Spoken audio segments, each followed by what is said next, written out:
falar um pouco sobre os atributos de Deus, né?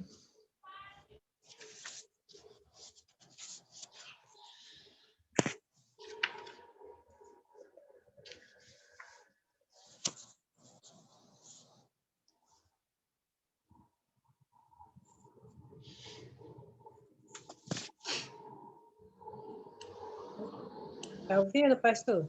Tô ouvindo. Eu tenho aquele livro, Conhecendo a Doutrina da Bíblia, daquele autor Maia Perlman, da editora Vida.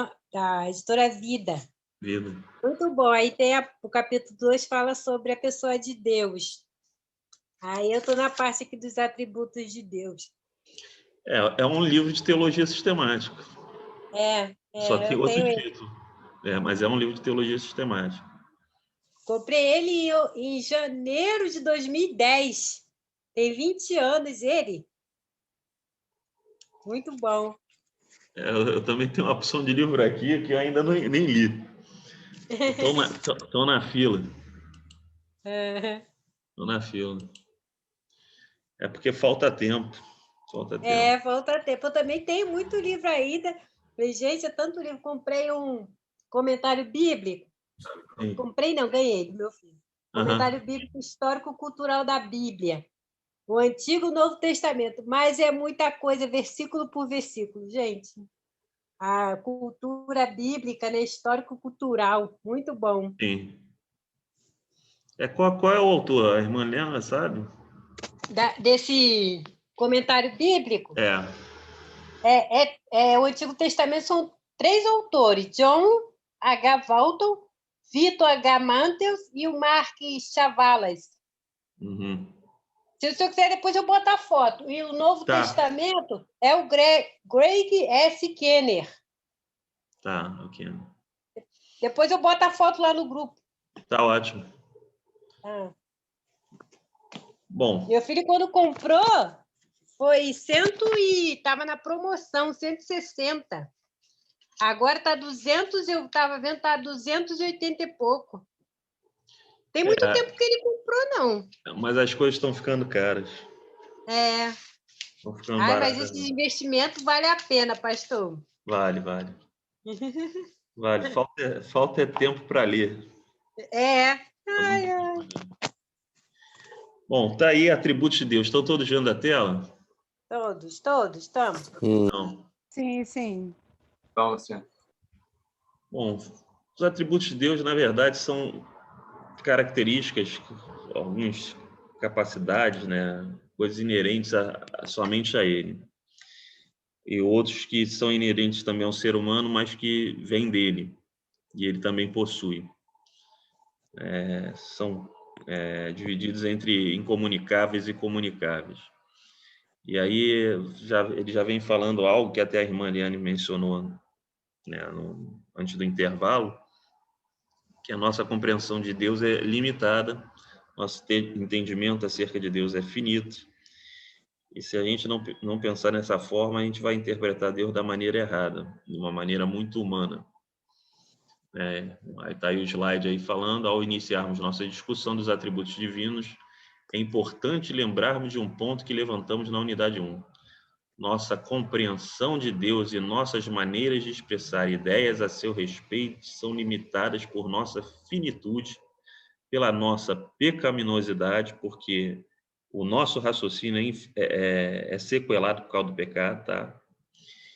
E as nossas conclusões, né, o nosso entendimento, e por causa da nossa simples humanidade. Nós somos homens, ele é Deus.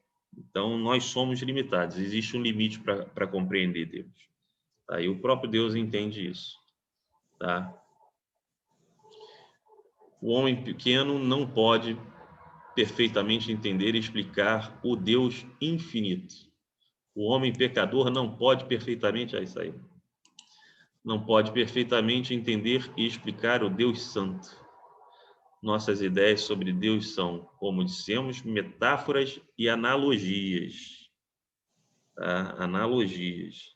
Nós vamos conseguir ver bem que é analogia daqui a pouco. Tá? E analogias. Quando chamamos Deus de bom, ou justo, ou poderoso, não temos a pretensão de que sabemos exatamente o quão bom, o quão justo ou quão poderoso Deus é, ou que conhecemos a extensão dessas características em seu ser. A linguagem da teologia é analógica. Na verdade, é para nos dar uma referência daquilo que Deus é. Mas o quanto Deus é, não se tem como mensurar. E o conceito de bondade de Deus não é o nosso conceito, de justiça não é nosso conceito, né? E contemplar o poder de Deus, a onipotência de Deus é algo inalcançável, tá? Começar a abrir a mente para esse tipo de coisa. Deus é inalcançável, né? Porque o que acontece? Com a nossa mente limitada, né, de igreja denominacional, a minha denominação me passa uma visão acerca de Deus, eu acho que aquela visão é 100% certa, quando Deus, muitas das vezes, ele se revela a pessoas de outras religiões, não que as outras religiões estejam certas, mas ele se revela porque ele não é Deus dos crentes em si, ele é Deus de toda a terra. Do Senhor é a terra, sua plenitude, todos aqueles que nela habitam. Todas as almas são minhas, a alma que pecar morrerá. Então, Deus, ele se revela, e se revelou a Abraão. Abraão não era seguidor de Deus, ele se revelou a Abraão. E Deus, ele se revela a pessoa lá na outra religião, e às vezes faz entender que existe um Deus, mas aquela pessoa morre naquele erro, às vezes, morre naquela religião e morre, e vai para o inferno da mesma forma, né? Mas é entender que Deus, ele se revela à humanidade, não se revela a um homem só, né? Só se revela ao cristão, ou só se revela a minha denominação, a minha denominação que está certa. Como um professor de história da igreja que eu vi ele falando, herege é sempre aquele que não concorda comigo. Nosso entendimento acerca de Deus é muito limitado, e aquela pessoa que não entende como eu entendo, eu acabo classificando ela como herege, tá? E não é dessa maneira. A gente tem que compreender que Deus está muito além. Para dar um exemplo para os irmãos,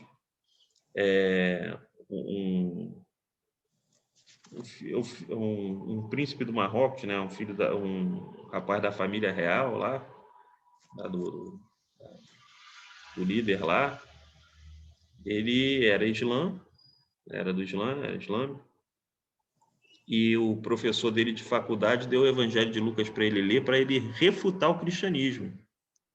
O que aconteceu? Ele se converteu, sem pregação de ninguém, irmão. Deus foi lá e se revelou a ele de alguma maneira. Tá? E quando o pai dele quis que ele fizesse um procedimento lá do Islã, ele confessou a fé, teve que fugir. Ele está no Brasil, esse rapaz, porque na Europa ele não pode estar, porque os tios são embaixadores, ele pode morrer na Europa também, porque o Islã persegue. Mas aí a gente vê que Deus se revelou um sujeito que ninguém foi pregar para ele. Só no contato que ele teve com o Evangelho de Lucas, para refutar, tá? Ele não cria no Evangelho, passou a crer depois. A gente vê uma ação de Deus sobrenatural aí nessa situação. Então a gente não tem ideia do quão poderoso Deus é, quão justo, né? Quão bom. Deus, ele está além da nossa compreensão e ele pode realizar qualquer coisa. Ele está além da nossa denominação. É muito cartesiano a gente falar, Deus é assim, assim, assado. Não é bem dessa maneira. A gente sabe que ele é santo. E quão santo ele é, a gente não consegue contemplar. Por isso a gente deveria ter medo de pecar, porque Deus é santo. Aí a gente fala, a santidade de Deus é isso. Não precisa disso não, isso é exagero. Exagero, a gente não sabe quão santo Deus é. A gente vê como é que a nossa forma de ver Deus está totalmente errada. Porque se a gente visse que Deus é santo de uma maneira que eu não posso contemplar, a gente teria mais temor. E não tem. As igrejas, elas não têm, os irmãos não têm temor na igreja. Então, a gente começa a ver que Deus está além da nossa compreensão em todas as coisas. Aí vem falando, estamos usando palavras para expressar que certas características que vemos no mundo, bondade, justiça, poder, etc., nos dão alguma ideia de como Deus, em sua escala infinita e ilimitável, é. São palavras que nos apontam para uma realidade transcendente, mas não são em si mesmas adequadas para expressar tudo que Deus é em si mesmo. Então, a gente não consegue contemplar a bondade de Deus, ela transcende o nosso entendimento. É semelhante àquela questão da paz, né? Que Deus, ele fala que Jesus, ele fala que a minha paz vos dou, não a dou como o mundo a dá. É a paz que excede todo entendimento. Não tem como compreender. Tá? Deus, quando dá paz a uma pessoa, né, o sujeito está até morrendo, o sujeito está até na maior paz, está sendo assassinado, está numa paz assim anormal, porque Deus concedeu paz a ele. Transcende qualquer entendimento. Tá? Se a gente começasse a analisar, né, como Deus é além daquilo que a gente consegue contemplar, e quão poderoso ele é, que ele pode fazer muito mais do que pensamos ou pedimos, o apóstolo Paulo até fala isso, que o apóstolo Paulo tinha uma visão acerca de Deus bem elevada, né, comparando com os outros cristãos. Ele fala bem claro, Deus faz muito além do que pensamos ou pedimos, o poder dele está além do nosso entendimento. Né? A realidade dele é outra, mas essas palavras são usadas para nos dar uma ideia, dentro da nossa finitude, daquilo que Deus é, mas a gente tem que compreender que Deus é além daquilo. É semelhante à Bíblia. A Bíblia é a palavra de Deus. Deus está muito além da Bíblia. Muito além da palavra, daquilo que a gente chama de palavra de Deus. Por que está além? O que está na Bíblia é aquilo que a gente consegue contemplar, que a gente consegue entender.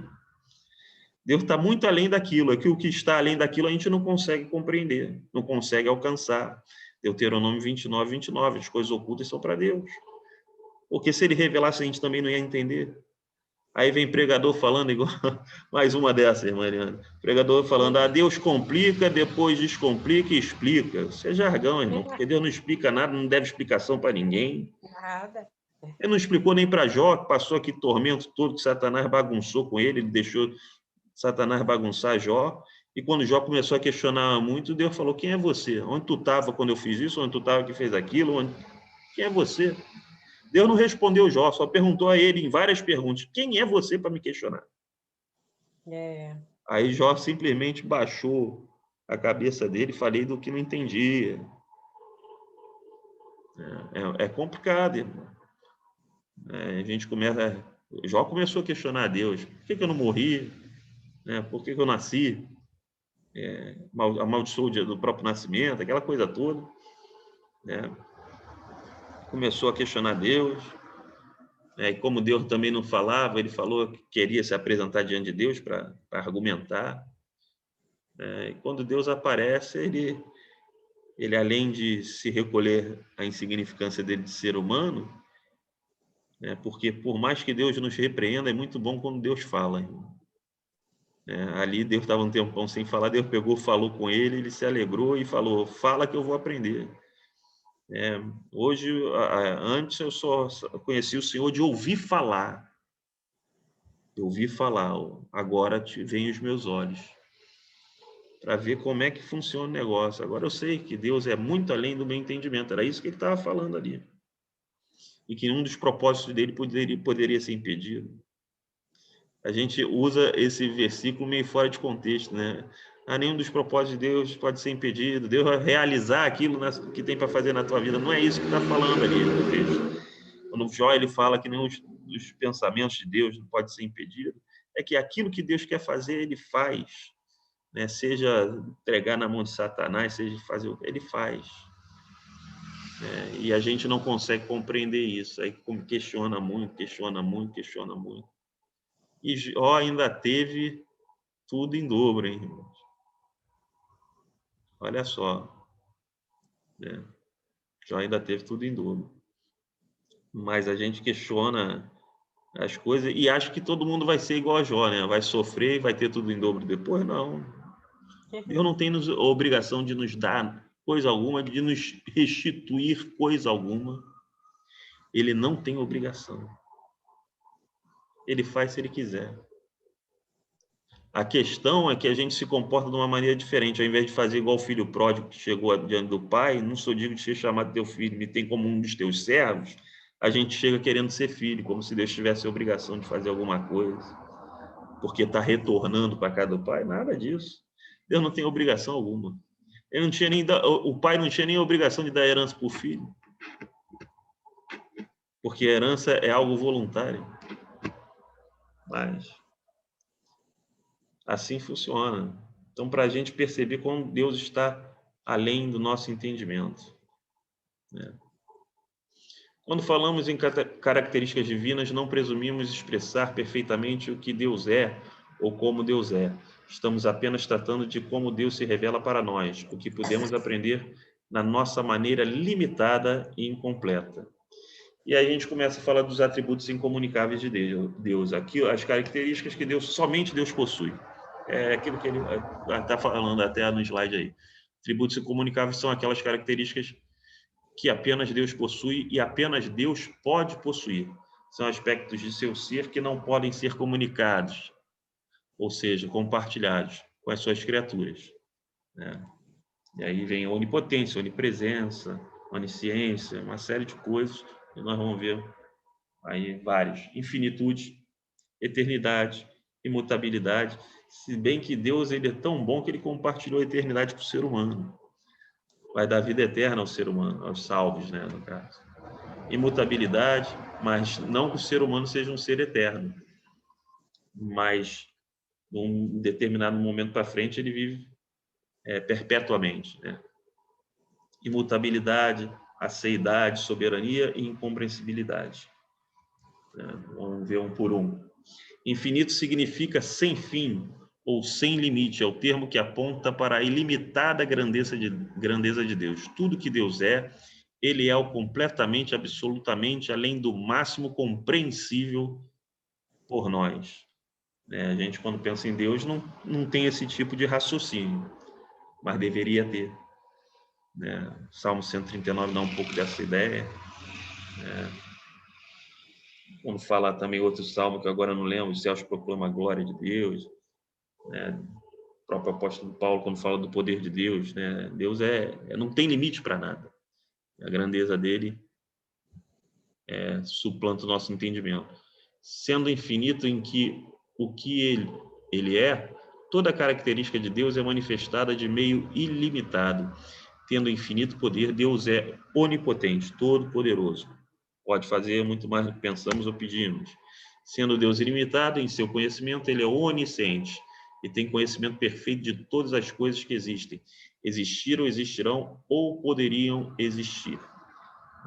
A onisciência de Deus. Deus conhece todas as coisas. Eu também,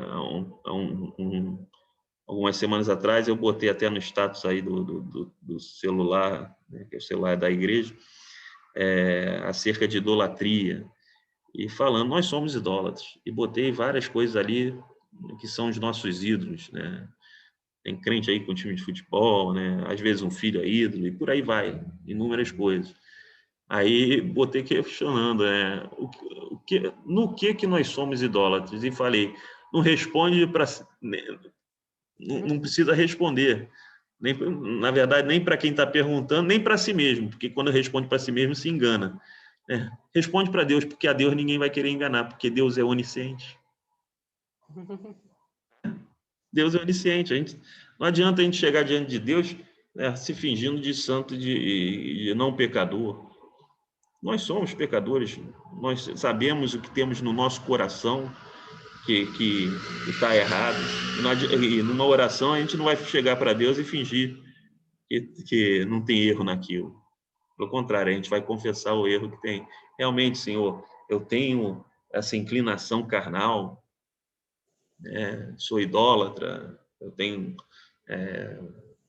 não consigo me libertar de torcer para time de futebol, porque é idolatria, tá, irmão? O negócio de time de futebol é idolatria. O esporte em si não, mas o time de futebol é idolatria, tá? Quando você canta na igreja, tu tá louvando a Deus, mas quando tu canta o hino do Flamengo, tu tá louvando o outro Deus, tá? Cada um tem... meu Flamengo aí, hein? Tô falando aí, ó. Olha aí a idolatria aí. Mas quando chegar diante de Deus, não tem como não falar assim, eu não sou idólatra. Eu sou idólatra. Às vezes o que eu faço na igreja é idolatria. Eu cultuo aquilo que eu faço na igreja. Se me tirarem aquilo, eu morro. Eu sou idólatra. Tá? Quando eu deveria estar na igreja para adorar a Deus. Deveria ser o meu principal objetivo. Mas, às vezes, é aquilo que eu estou fazendo. E aí a gente remete para a Bíblia naquela disputa aí da cadeira de Moisés, né? Eu não disputava a cadeira de Moisés? Tem gente que disputa cargo na igreja? Não. Idolatria. Então, em todo tempo, nós somos idólatras. Né? Seja o Flamengo ou o Vasco aí, que tanto faz, Isaac. Tanto faz. Né? Seja um cantor. Seja um cantor. Tudo. Seja um pastor, às vezes a gente idolatra pastor. Tem gente que idolatra pastor, né? Eu não sei se o Isaac vai muito, mas o pastor do Isaac, no aniversário dele, é extremamente bajulado. Nem ele gosta daquilo. E se faz uma idolatria no aniversário dele ferrenha, e nem ele gosta. E no final ele ainda fala.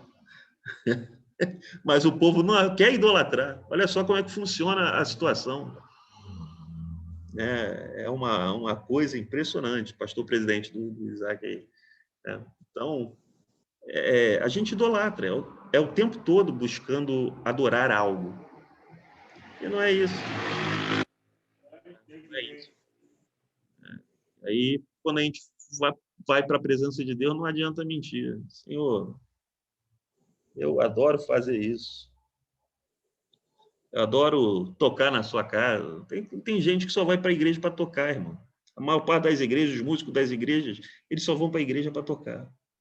É um ou outro que não. Entendeu? Não está ali por causa de Jesus. Então, a idolatria tem o tempo todo. Agora, a questão é, Deus sabe. E o quanto ele sabe está além da nossa compreensão. Ele sabe de todas as coisas. Ele sabe também das nossas dificuldades, tá? Antes mesmo que nós venhamos a tê-las. Vamos supor que apareça uma situação aí na frente com a qual você não consiga lidar na sua vida pessoal. Deus, ele já sabia antes de aquilo acontecer. Por acaso Deus não sabe? Ele sabe muito além do que nós conseguimos contemplar. Ele é infinitamente justo, é infinitamente santo, benevolente, amoroso, né? É infinitamente consciente. Ele sabe tudo. Hein? Ele, sendo infinito em sua existência, ele existe em todos os lugares.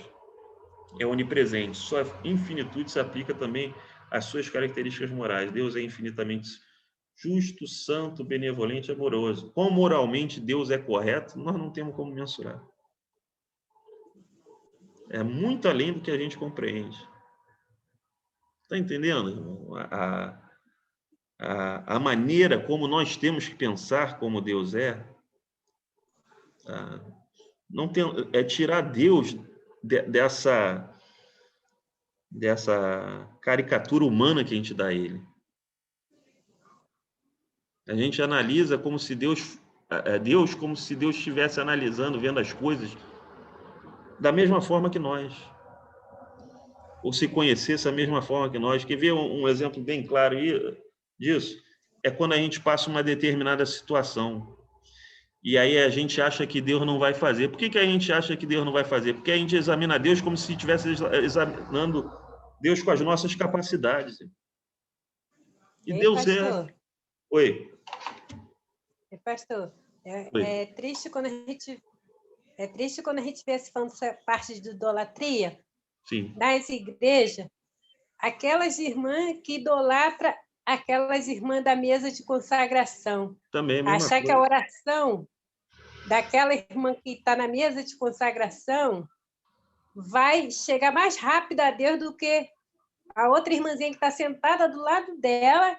Irmã, estou passando isso, ora por mim. Não, ela quer a oração de uma das Aquela irmãs irmã. da mesa da consagração. É idolatria. É, É idolatria. é idolatria. É, Chega a é esperar muito o triste culto da isso. consagração acabar para poder pedir oração à irmã.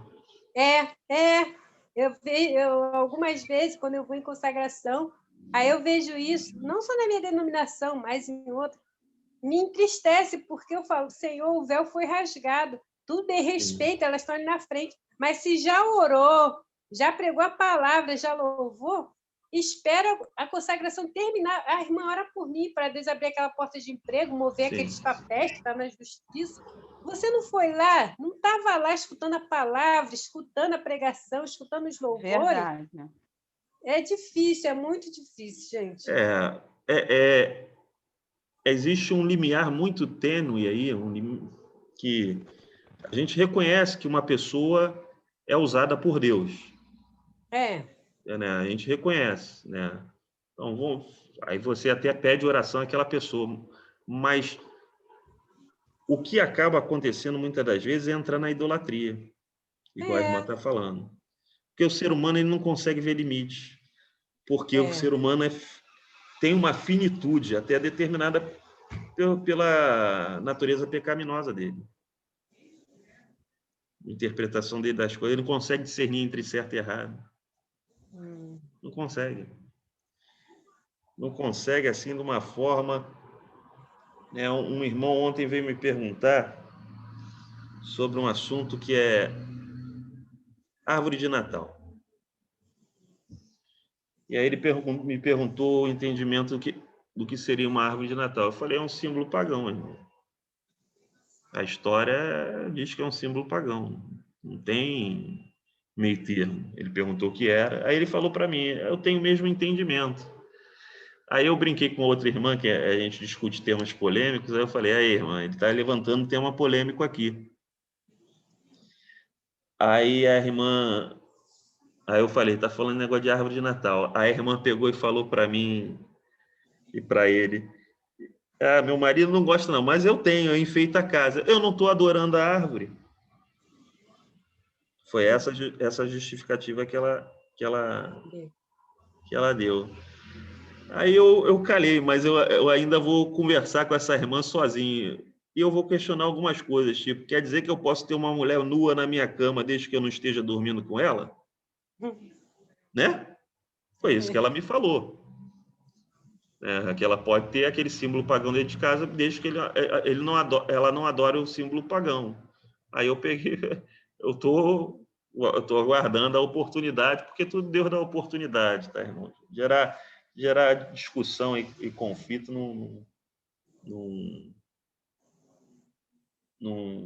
tem que gerar entendimento, discussão e conflito. E aí, quando a gente coloca esse entendimento, né? A gente vai vendo que o povo ele não tem entendimento desse tipo de coisa, porque o discernimento está contaminado pela natureza pecaminosa. Ele não consegue ver que ele não pode ter um símbolo pagão dentro de casa.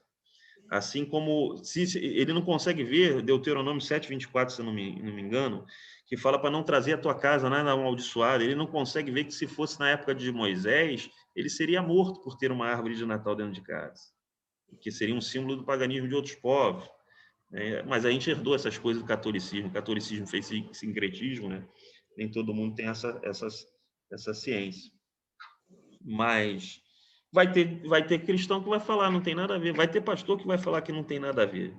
Não tem problema. Mas isso daí evidencia o nosso discernimento contaminado pela natureza pecaminosa. E aí fica evidente a nossa finitude e a nossa limitação em até entender a santidade de Deus. Tá? Até entender a santidade de Deus. Nós temos esse problema. Tá? Então, a gente vai vendo que em vários aspectos, isso daí não é questão, tá falando que eu sou errado, tá falando que não, todos nós somos. Irmão. Eu tenho um tipo de análise que também, em algumas coisas, com certeza, eu estou desvirtuando daquilo que Deus entenderia da coisa, tá entendendo? Todos nós. Tá? Então, a partir do momento que eu consigo ter esse discernimento, né, que eu sou finito no entendimento, finito na moralidade, finito na santidade, eu tenho que compreender que eu não posso sair refutando por causa do meu querer, porque acerca de certas coisas, refutando. Eu preciso analisar. Quando alguém me fala algo, eu preciso ouvir esse alguém para analisar aquilo que ele está falando e pedir a Deus graça para que ele me dê um discernimento certo daquilo que ele está falando. Tá? E não sair refutando, porque às vezes ele está falando algo certo e eu saio refutando, né? E não procuro saber, né, se aquilo está certo ou está errado, ou procuro nem entender aquilo que ele está falando, né? Porque eu não quero abandonar aquilo que eu faço. Aí eu já saio refutando, já saio chutando, e não é assim, irmão. Isso, por que a gente refuta e não tenta analisar? Justamente por causa dessa finitude que nós temos, desse limite humano, né? Quando Deus está além disso. Talvez se Deus se revelasse em toda a sua glória, a gente ia ver, Deus não aceita nada do que eu faço, nem a maneira de respirar. Talvez a gente fosse ver algo desse tipo. Mas Deus, ele também consegue contemplar o entendimento humano, né, e saber as limitações do entendimento humano também. Ele vai bem além, né, da nossa... Ele entende a nossa incapacidade também. Ponto de concordância entre as perspectivas sobre a eternidade de Deus. O ponto sobre o qual ambas estas perspectivas de eternidade concordam é que, por ser eterno, Deus sempre existiu. Nunca houve um momento de origem para ele. Nunca houve um tempo antes que ele existisse. Então, Deus sempre existiu, nunca teve no Cronos, passado, presente e futuro. Não existe para ele. A eternidade significa também que Deus sempre existirá. Deus é imortal e sua existência jamais chegará a um fim. Outro atributo ligado à eternidade divina, especialmente da perspectiva tradicional, atemporal, é a imutabilidade de Deus. Nele não há sombra de variação, né? Segundo a doutrina da imutabilidade divina, Deus não muda. Então, Deus não tem sombra de variação. Ele é o mesmo ontem, hoje e eternamente. Uma ideia, a seidade, né? Uma ideia às vezes expressada como a autossuficiência de Deus, como discutimos ao final da unidade anterior, Deus existe por si mesmo, não tendo sido causado por qualquer outro ser, e não possui qualquer necessidade. Deus não precisa fazer nada que ele não deseja fazer. E às vezes a gente acha que Deus tem que fazer porque a gente acha que Deus tem que praticar justiça naquilo. Deus não precisa fazer nada daquilo. Está entendendo? Deus, ele só faz aquilo que ele se obriga a fazer. Ele não precisa fazer aliança com o homem, ele não tem obrigação alguma para com o homem, mas ele fez aliança com o homem. Está sempre fazendo aliança com o homem. Fez ali com Abraão, fez com Noé, fez com Israel, fez com a igreja, na verdade, todo mundo, através da nova aliança. Então, Deus, ele sempre faz aliança. Fazendo aliança, ele se obriga, mas ele não é obrigado a nada. Ele não precisa fazer nada que ele não deseja fazer. Ele é Deus. Mas o nosso raciocínio é um pouco diferente disso aí, né? É um pouco diferente. A gente acha que Deus está obrigado a fazer algumas coisas. E não é assim. Soberania. Uma das analogias bíblicas mais frequentemente usadas para descrever a Deus é a comparação dele com o rei. Deus é o imperador de tudo que existe, aquele que conduz todas as coisas segundo o seu propósito. E aí vem dois tipos de soberania. Soberania de fato é a escola de pensamento segundo o qual Deus literalmente controla todas as coisas. Tudo que ocorre por seus decretos e absolutamente todas as decisões, ações e pensamentos de suas criaturas são as consequências diretas da vontade de Deus. O calvinismo é que crê muito nessa soberania, né? Onde Deus decreta tudo que vai acontecer, até o nosso espirro, e por aí vai. Eu queria virar para alguém que está sofrendo e falar, foi Deus que decretou isso sobre tua vida. Muito complicado, né? E tem a soberania de júris, expressa a ideia de que Deus tem autoridade e poder para fazer todas as coisas. e que inúmeros aspectos da criação estão sob o controle direto de Deus, sendo causados e direcionados apenas por Ele. O arminianismo ele vai um pouco em cima disso. Deus ele está no controle, tudo que acontece é direcionado por Ele, mas tem a opção do livre-arbítrio aí incluso nisso aí. Uma das coisas que está dentro da soberania de Deus é Deus optar por deixar o ser humano escolher algo. E aquela escolha está dentro da direção que Deus assim deseja. Tá? Incompreensibilidade em sua infinitude. A sorte, uma moto aqui abençoada. Em sua infinitude, sua eternidade, sua imutabilidade, sua liberdade, sua soberania, Deus está além de nosso entendimento. Nós não conseguimos compreender Deus. Podemos falar de seu respeito apenas incompletamente, com palavras que jamais expressarão tudo que Ele é. Aí vem aquela passagem, Deus não é homem para que minta, nem filho do homem para que se arrependa. Deus não é homem. Ele está muito além daquilo que o homem é. E aí vem os atributos comunicáveis de Deus, aquilo que Deus tem, mas que Ele também passou para a sua criação. Os atributos comunicáveis são aquelas características divinas que podemos encontrar numa escala infinitamente menor e limitada em suas criaturas. Bondade a gente encontra, só que a bondade de Deus excede em muito a bondade do ser humano. A justiça de Deus excede muito a do ser humano. Aí vem falando, mencionaríamos 4, existência, o ser humano existe, espiritualidade, o ser humano é um ser espiritual, para quem crê em tricotomia, espírito, alma e corpo, para quem não crê alma e corpo, que alma e espírito seria mais ou menos a mesma coisa. A pessoalidade, Deus é uma pessoa, assim como o ser humano, e a santidade, Deus é santo, e o ser humano também tem capacidade de ser santo, mas não ser santo como Deus. Ser de santo como eu sou santo. Ser de separado como eu sou separado. Santo é separado. Existência. É o mais básico dos atributos comunicáveis de Deus. Deus existe e tudo que veio a existir foi criado por Ele, derivando dele esta característica essencial. Mais do que isso, Deus não apenas nos trouxe a existência, mas nos mantém em existência. Continuamos a existir apenas pela permissão da sua vontade. Espiritualidade. Consideramos a espiritualidade de Deus um atributo comunicável porque Ele criou os seres que também são espirituais. Anjos e demônios, tal como Ele, existem espiritualmente e não em forma material. A humanidade é uma criação que combina uma natureza material com uma natureza espiritual. Ele vem mencionando anjos, né? O cristianismo ensina que pessoalidade. O cristianismo ensina que Deus não é uma força impessoal. Toda forma de autoconsciência, de exercício de vontade, de intelectualidade, sentimento que definem pessoalidade estão presentes em Deus. Deus interage conosco como pessoas. Ele nos ama, exorta, nos acolhe e nos pune. Santidade. Santidade é um termo complexo, podendo denotar várias coisas. Ela pode ser entendida como uma posição absolutamente acima da criação em que Deus habita, a transcendência pela qual Deus está separado do mundo. Neste aspecto, nossa santificação seria o processo pelo qual nos separamos do mundo e seus caminhos e nos achegamos a Deus.